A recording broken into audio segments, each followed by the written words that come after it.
नमस्कार दोस्तों। हमारे जितने भी युवा भाई आर्मी की तैयारी करते हैं उनके लिए ये सिर्फ एक जॉब नहीं है, उनके लिए एक जुनून है।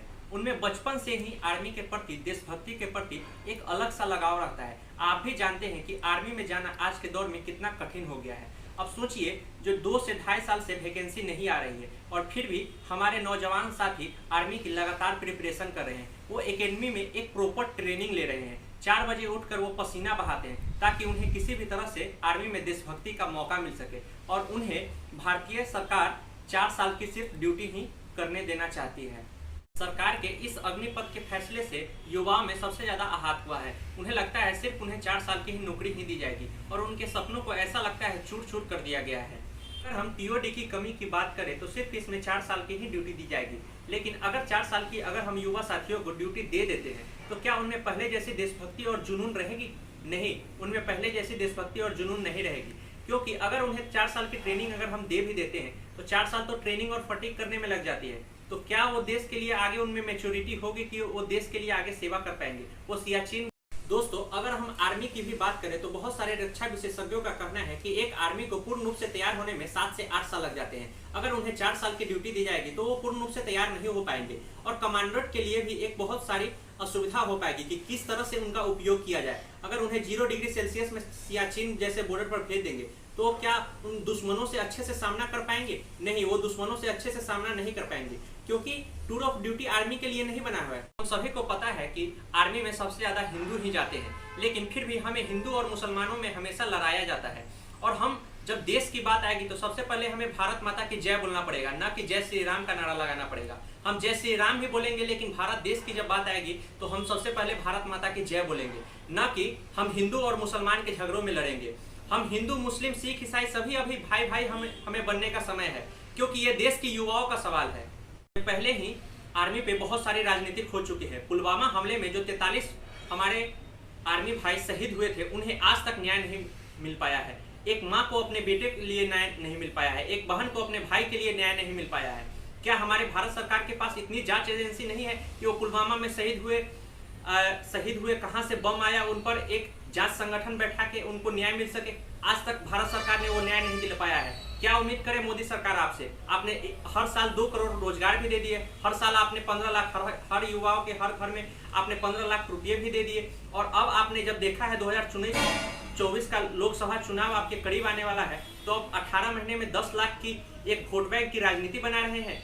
देश में जो जान पर खेलते हैं उन्हें सिर्फ 4 साल की ड्यूटी दी जाती है, और जो 5 साल के लिए सेवा करते हैं उन्हें आजीवन पेंशन दिया जाता है और तमाम सारी लग्जरियस सुविधाएं दी जाती है। और हम उन युवा साथियों से भी निवेदन करना चाहते हैं कि कृपया करके आप ट्रेन जैसे में आग नहीं लगाए, रोड पर क्षतिपूर्ति ये सब नहीं करे, तोड़फोड़ किसी भी चीज का ना करे। क्यों होगा? आप देशभक्ति करने जा रहे हैं और आप अगर इस तरह से तोड़फोड़ करेंगे, आप रेलवे को क्षति पहुंचाएंगे, अपने सामान को क्षति पहुंचा रहे हैं, तो आपको ये कतई शोभा नहीं देता है। हम मानते हैं इसमें कुछ उपद्रवी आकर आर्मी को बदनाम करने की कोशिश कर रहे हैं, लेकिन आप इन सब से दूर रहिए। आप एक कमेटी बनाकर इसका उचित ढंग से विरोध कर दिए। हम लोग संवैधानिक और कानूनी तौर से टीओडी वापस लेकर रहेंगे।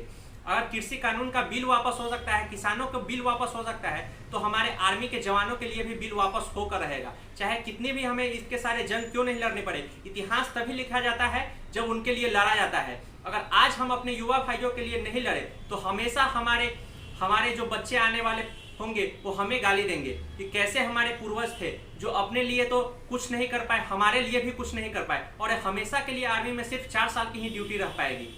सोशल मीडिया पर बहुत सारे फंडा चल रहे हैं जिनमें आपको बताया जा रहा है कि 4 साल में आपको इतनी सैलरी मिलेगी, इतनी पेंशन मिलेगी, उसके बाद आप कहीं जॉब कर सकते हैं। हमें उन फंडा में नहीं फंसना है और हमें टीओडी बिल का वापस लेकर आना है। हमें किसी भी तरह के बहकावे में नहीं आएगा। हमें हिंदू मुसलमान कह के तोड़ा जाएगा, लेकिन हमें उन बहकावों में भी नहीं आएगा। वो तो मोदी भक्त हो चुके हैं, लेकिन हमें अंधभक्त और मोदी भक्त नहीं होना है। हमें मोदी जी के कार्य की सराहना करेंगे। अगर स्वच्छ भारत मिशन, प्रधानमंत्री किसान योजना और बहुत सारे जो नए नए स्कीम लाकर उन्होंने देश के लिए भलाई किया है, हम उनमें मोदी जी को सैल्यूट करते हैं। लेकिन जो काम देश के खिलाफ होगा उनमें हम कतई मोदी जी को साथ नहीं देंगे, और जो हमारे युवा भाइयों के खिलाफ होगा उसमें भी हम मोदी जी का साथ नहीं देंगे। आर्मी टूर ऑफ ड्यूटी के लिए नहीं बनी है जो आप एक वर्दी पहन लीजिए और एक राइफल ले लीजिए और आराम से बॉर्डर पर सेवा कीजिए। इसमें जान की बाजी लगानी पड़ती है। कब दुश्मन की गोली चल जाए और कब आपकी जान चली जाए ये आपको किसी को पता नहीं लगता है।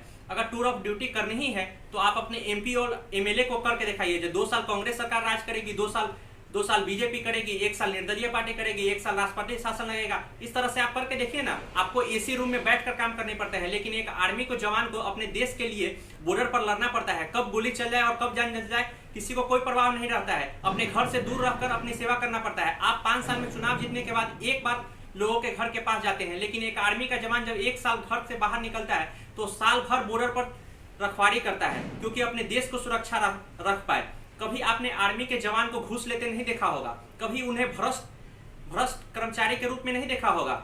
आपके स्टेट कमिश्नर में कितने ऐसे सारे अधिकारी हैं जो घूस के बिना काम नहीं करते हैं। लेकिन कभी आपने ये सोचा है जो आर्मी का जवान कभी घूस लिया है? आर्मी का जवान कभी घूस लेते नहीं पकड़े गए हैं, बल्कि आर्मी के जवान अगर चाह दे तो कितने सारे घुसपैठियों को भारत से अंदर बुला सकते हैं और करोड़ों रुपए कमा सकते हैं। लेकिन नहीं, उन्हें 40,000 रुपये में ही वो खुश है और अपने परिवार के साथ रह रहे हैं, क्योंकि उन्हें अपने देशभक्ति से ज्यादा किसी से प्रेम नहीं। युवा साथी, आराम से शांतिपूर्वक ढंग से इसका विरोध कीजिए और ये बिल जरूर वापस होगा। जय हिंद, जय भारत। अगर आपको वीडियो अच्छा लगता है तो आप जरूर शेयर करें।